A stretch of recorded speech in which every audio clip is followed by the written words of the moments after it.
Hi guys, Shiplex here and welcome to my channel. So, kamusta kayo lahat and kamusta ang bawat isa mga tol? So, for today's video, sa totoo lang mga tol, wala talaga tayong topic today. Gusto ko lang talagang mag-vlog dahil ang tagal ko nang hindi nakakasama sa vlog itong minivan natin na si Macmac, or hindi ko na ipapakita sa inyo mga tol.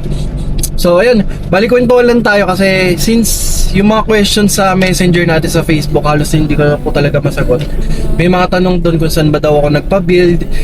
Nagawan ko na po siya ng vlog before. Lahat po ng episodes na kung paano ko nahanap si Macmac, paano nag-start, magkano ko binili, lahat po yan nagawan ko na po ng vlog dito sa ating YouTube channel mga tol. Pero ngayon, pag-uusapan natin bakit ko nga ba nagustuhan yung minivan, ano nga ba yung mga gusto ko at ayaw ko sa ganitong sasakyan.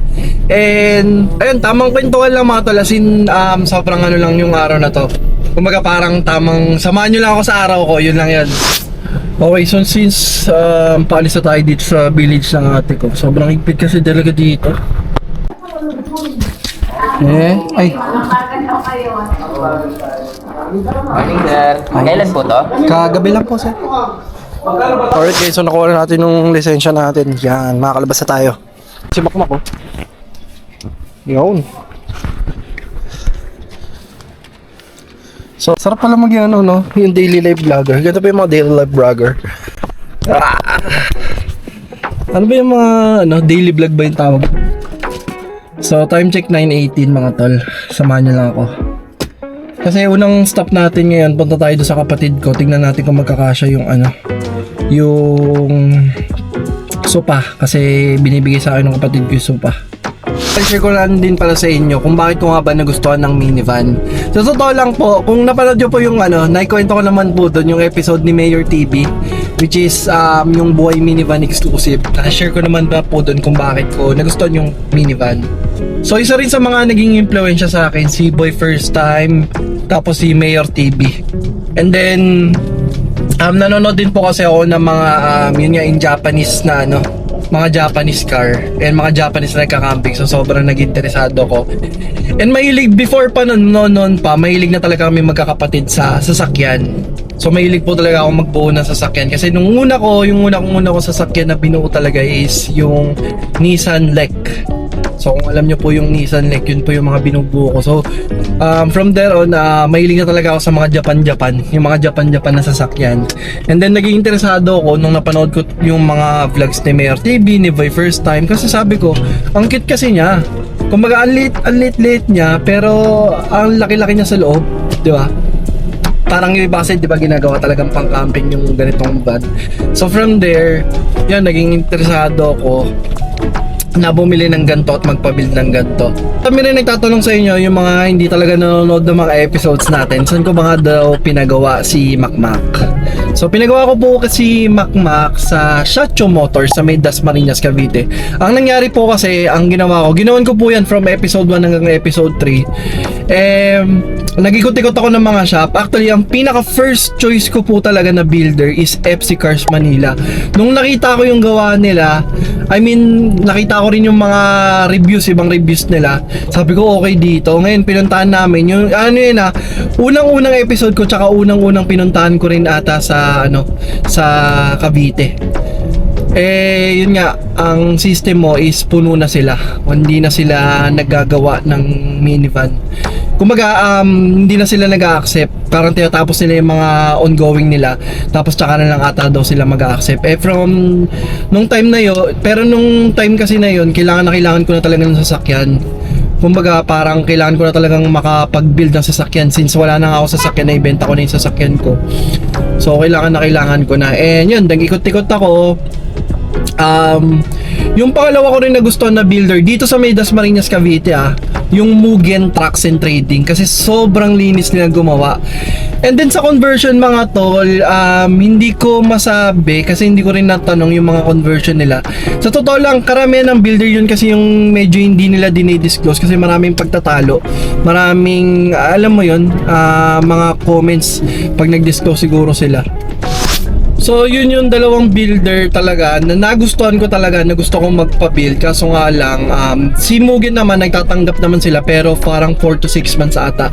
So sabi ko parang hindi ko kaya yung Tapos, yun nga, may mga naikot. Guys, panoorin nyo na lang May mga naikot talaga ako na mga may mga naikot ako na builder dito sa Cavite. May mga naikot ako na builder sa Cavite na marami rin naman or mga gumagawa rin naman na okay. Pero syempre, pag-aaralan nyo rin talaga. Guys, ito advice ko sa inyo. Bago po kayo kumuha ng builder, i-check nyo po yung reviews, i-check nyo po yung gawa nila, i-check nyo po yung conversion. Basta, mag-research kayo regarding sa minivan or about sa minivan para at least kahit papano may knowledge kayo pag nakapagpagawa na kayo mga tol. In my case kasi, ang system mo, itong minivan nito or si Macmac na to, dun lang kasi meron sa builder na yun. Kumbaga, yun lang talaga, sila lang talaga yung meron. Kahit saan ka mag-ikot mga tol, wala talagang makikita na may tent na ganito. So sabi ko, since okay naman yung explanation sa akin, maganda naman, okay naman yung chinek ko naman. Actually, ito, re-real talking ko kayo. Yung dashboard talaga, kasi yun talaga yung una kong tinitignan, medyo hindi ko talaga nagustuhan. I mean, hindi ko talaga gusto. So sabi ko, kung magagawa nyong ganito, kung magagawa nyong back to stock, kung magagawa nyo ng maayos, sige, go ako. Tapos yung sa conversion, in-explain na naman ako ni yung mekaniko ko, okay naman, wala namang basta okay naman yung pag-explain sa akin. Tapos yun, yung sa dashboard naman, nagawa naman nila perfectly yung gustong-gusto ko talaga na back to stock talaga. Kasi yung iba may makintab, alam mo yung magmumukha talagang pipitsugin yung itsura. Ganun yung itsura nung Kaya ngayon nung sinunod naman nila, yun lang naman din yung nagustuhan ko sa kanila dahil sinunod nila yung gusto ko or lahat ng gusto kong mangyari. So yun lang mga tol, pakarosan tayo, tingnan natin kung meron pag wala, diretso ako doon sa kapatid ko.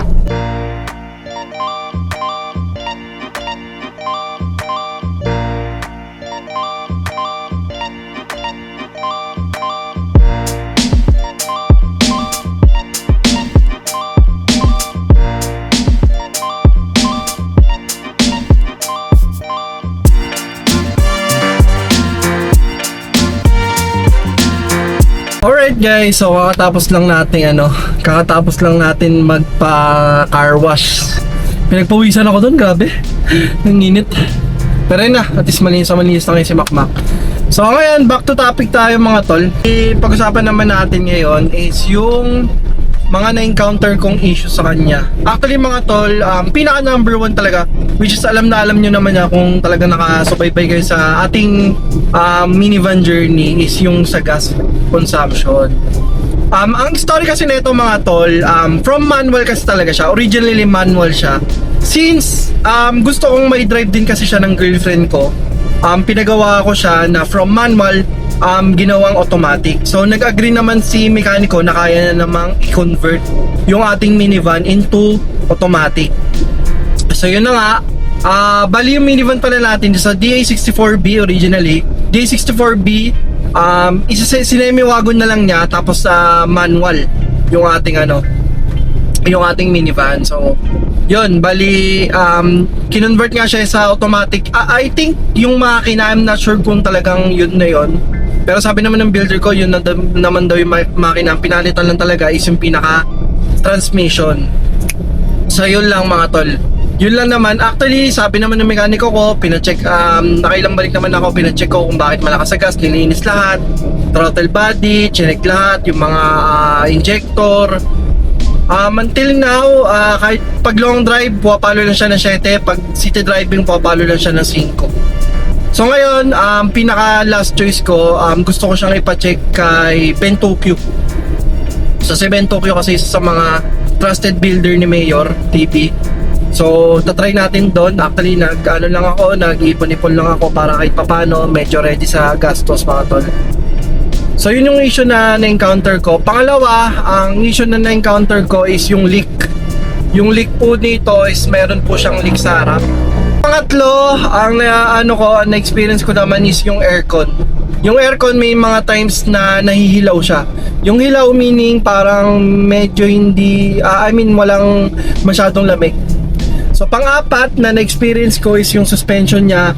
Medyo malambot siguro talaga yung suspension ng mga minivan. Kaya kayo, kung kung minivan kayo, mas maigi, kung may budget naman, pwede kayo mag-upgrade ng suspension.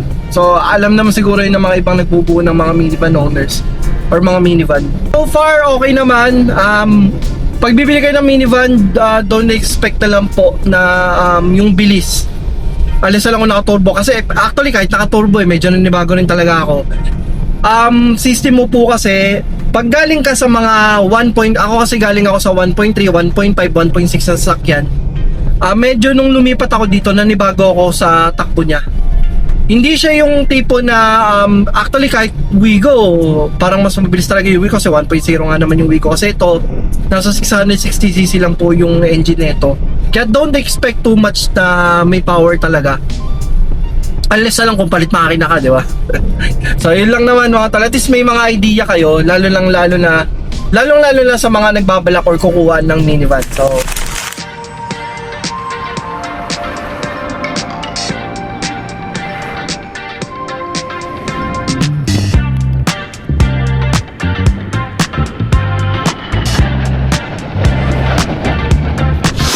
Alright guys, so pinicturean ko dito si Makmak. Ang ganda kasi ng spot dito mga tol. Ayan o.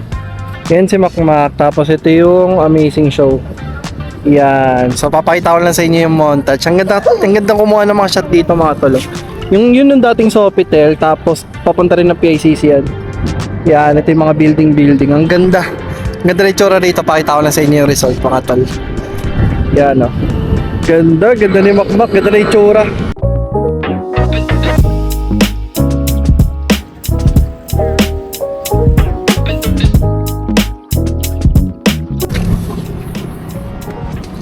Sakto kaya pre.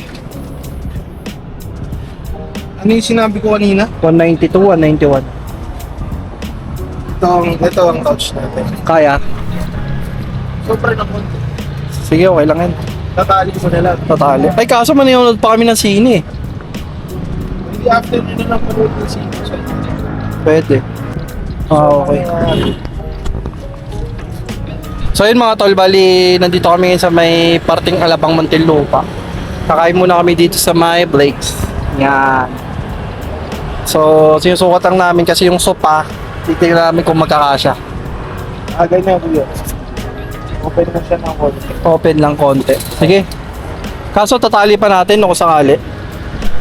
Yun lang. Okay, so nandito na kami sa may Blake's and kakain namin. Ito yung kakain namin yun. Siyempre iba yung may sports cup. Ito yung kapatid ko, yan ang bunso namin. Sa ating girlfriend ka birthday niya. Yan. So ganito lang yung mga ano natin, yung mga nangyayari sa buhay natin. Pero ngayon ako nakakain sa Blake's Up. Yan, ito yung pizza natin guys. Sarap.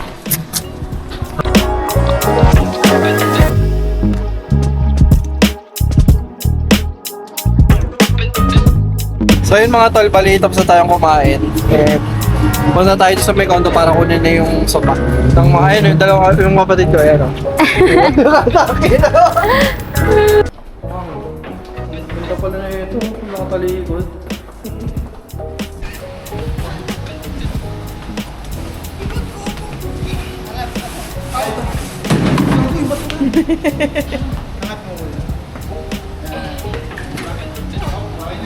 Yung ano, yung mga phone. Ito. No shit vlogs. Ang hirap, papasok ka. Ilapag mo muna. Ilapag mo na sa kabila. Ilapag mo muna dyan.